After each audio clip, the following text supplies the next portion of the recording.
आशिषजी हां सगळ्यांचं होऊन जाऊ द्या नंतर. सभापती महोदय, सन्माननीय सदस्य सतेज पाटीलजी, सन्माननीय सदस्य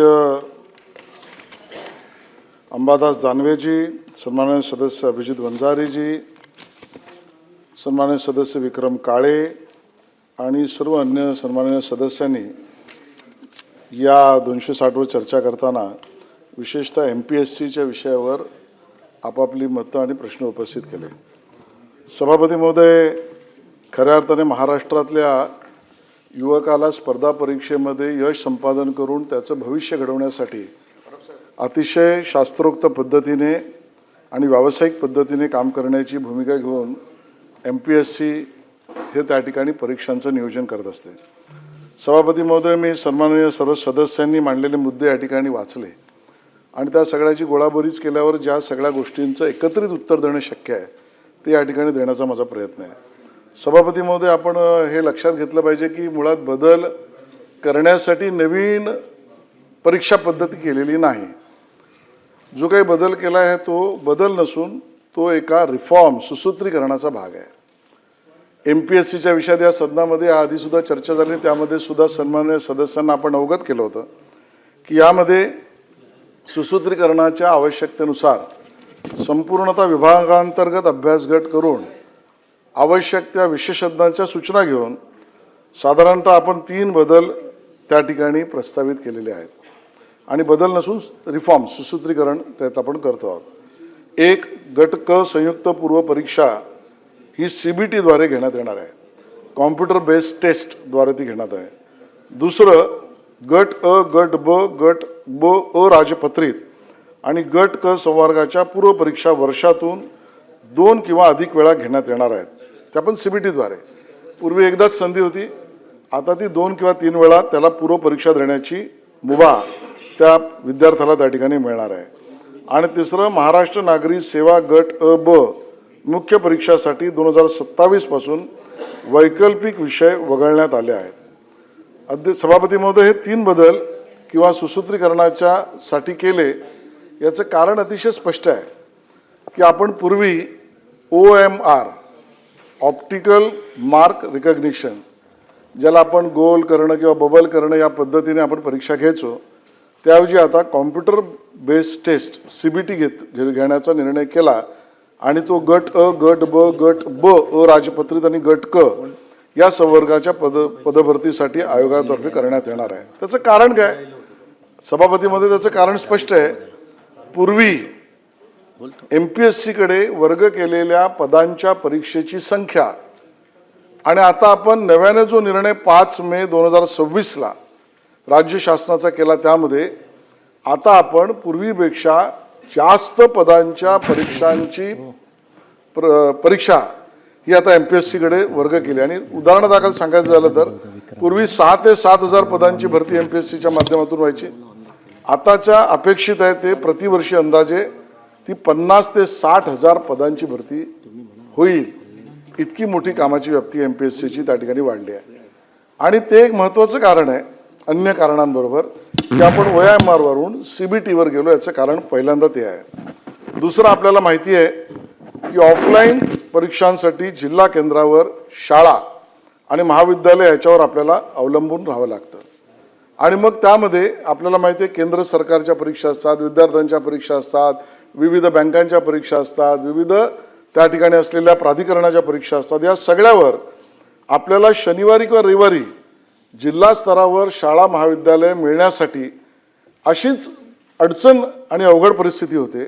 त्यात आता जर आपण 7,000 वरून 50-60 हजार पदांच्या परीक्षा घेण्याच्या भूमिका जर केल्या तर दुसरं कारण समोर येतं की आपल्याला शाळा महाविद्यालय दर शनिवार रविवारी मिळणं यामध्ये सुद्धा थोडी अडचण निर्माण होऊ शकते. हे दुसरं कारण आहे. तिसरं, या सगळ्या पदभरती विहित कालमर्यादेत करणं आवश्यक आहे. आपली कल्पना अशी आहे की त्या विद्यार्थ्याला त्या वयात जे पद निर्मालं त्या वर्षीच जर त्याला जर परीक्षा पास करून त्याला त्या ठिकाणी जॉईन होता आलं तर आपला प्रयत्न तो आहे. नाहीतर मग शाळा महाविद्यालयांची अपेक्षा ते मिळण्याची आवश्यकता, वाढलेल्या पदांची संख्या, त्याच्यावर अर्ज करणाऱ्या विद्यार्थ्यांची संख्या, या सगळ्यामध्ये या परीक्षांचा कालावधी दिरंगाई होऊ शकतो आणि त्यामुळे ताबडतोब म्हणजे ताबडतोबपेक्षा तातडीने यांच्या गतीने आपल्याला भरती प्रक्रियेस विलंब न होता करण्याची आवश्यकता आणि म्हणून हा त्या ठिकाणी असलेल्या सुसूत्रीकरणाचा मार्ग आपण त्या ठिकाणी घेतला आहे. महाराष्ट्र लोकसेवा आयोगाच्या संवर्गाची भरती शक्यतो त्याच वर्षात पूर्ण करण्याचे उद्दिष्ट आहे. मला वाटतं सभागृहाला या गोष्टीला सांगायला आम्हाला आनंद होतो की आपला प्रयत्न आहे त्या विद्यार्थ्याला त्याच वर्षी परीक्षा देऊन त्याच वर्षी जॉईंट होता आलं पाहिजे. तर रिक्त पदं पडून राहिली, परीक्षातला विद्यार्थी वाट बघत राहिला, त्याच्यात अडचणी निर्माण झाल्या, या सगळ्या परिस्थितीला आपल्याला टाळता येईल आणि म्हणून तो प्रयत्न यात आहे या परीक्षातल्या सुसूत्रीकरणाच्या बाबतीत. अगदीच आताचं उदाहरण द्यायचं झालं तर 25 जून 2026ला आयोगामार्फत गट क सेवा संयुक्त पूर्व परीक्षा प्रसिद्ध झाली. पदं होती 2619 आणि उमेदवारांचे अर्ज मी सर्वसाधारण सांगतोय 4 लाखाच्या वर आहेत. आता 4 लाख मुलं परीक्षेला बसतील 2600 अभिजितजी पदांसाठी आणि आता आपण 50-60 हजार पदांच्या त्या ठिकाणी घेणाऱ्या परीक्षा आहेत आणि त्यामुळे कॉम्प्युटर बेस्ड टेस्ट ही त्याच्यातली अतिशय तंत्रज्ञानाची आता अवेलेबल असलेली पारदर्शक सुरक्षित अशा पद्धतीची जलद गतीने परीक्षा प्रक्रिया पूर्ण करण्याची एक पद्धत आहे.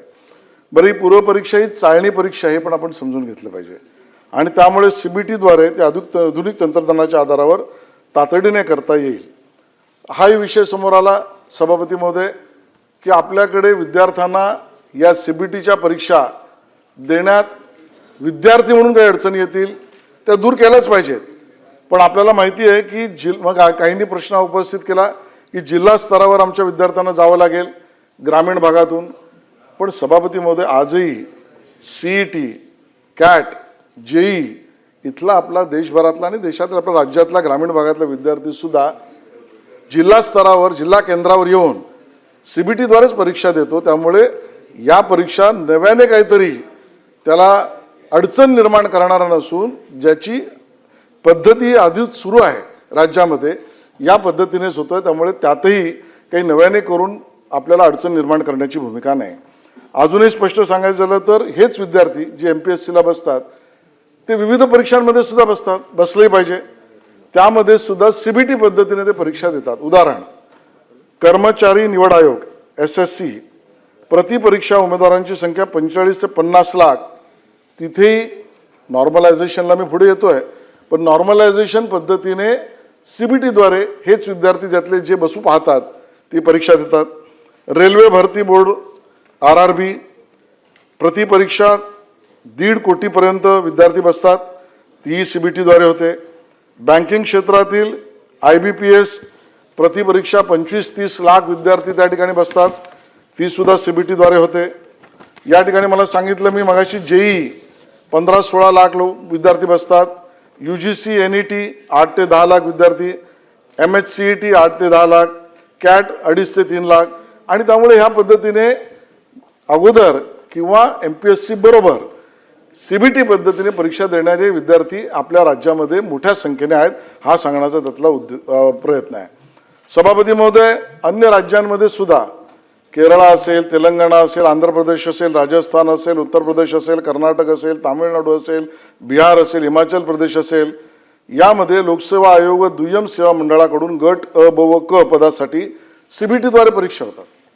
आता या पद्धतीच्या परीक्षा अन्य राज्यातही होतात. राज्यातील विद्यार्थी MPSC आधी सुद्धा देतात, MPSC बरोबर अन्य केंद्रीय परीक्षा सुद्धा CBTद्वारे देतात आणि त्यामुळे हा सुसूत्रीकरणाचा फायदाच विद्यार्थ्यांना त्या ठिकाणी होईल आणि पारदर्शक पद्धतीने होईल. पारदर्शक म्हणताना ते जे परीक्षा देतात त्यामध्ये त्यांच्या असलेल्या परीक्षांच्या आपण ज्याला म्हणू आन्सर शीट्स या सुद्धा त्यांच्या अकाउंटवर आपण त्या ठिकाणी अपलोड करून त्यातली पारदर्शकता वाढवण्याचा ह्यातला प्रयत्न आहे. नॉर्मलायझेशनवर सभापती महोदय या ठिकाणी मुद्दा उपस्थित झाला. गुणांचे समानीकरण करण्याची पद्धत या विषयावर प्रश्न उपस्थित झाले. सभापतीमध्ये मला अतिशय नम्रपणे सांगायचे की ही समानीकरणाची पद्धत नॉर्मलायझेशन याला सर्वोच्च न्यायालयाने माननीय सर्वोच्च न्यायालयाने मान्यता दिली आहे.